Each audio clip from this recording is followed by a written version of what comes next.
Hello, আসসালামু আলাইকুম viewers. এই দেখেন রান্না করতেছি লাকড়ির চুলায়।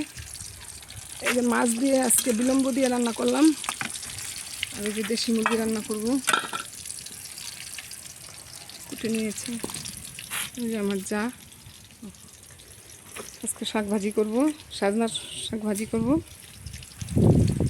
মাছ মুরগি রান্না করতেছি, দেখাবো না। এই যে আদা রসুন হলুদ মরিচের গুঁড়া দিয়ে দিলাম।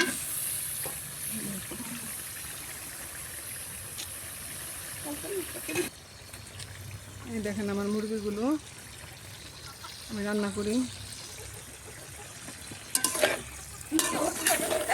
এই যে গোশ দিয়ে দিয়েছি। হ্যাঁ, আমার আশেপাশে ঘুরে মুরগিগুলো। এই যে আমার যা,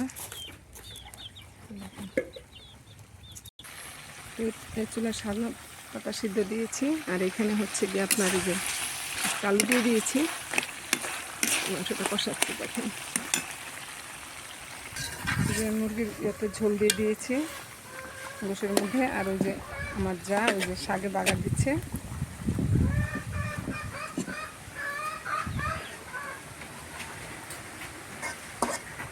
এই যে তরকারি হয়ে গিয়েছে, নামিয়ে ফেলেছি। দেখেন ওই যে চুলার তরকারি। আল্লাহ হাফিজ।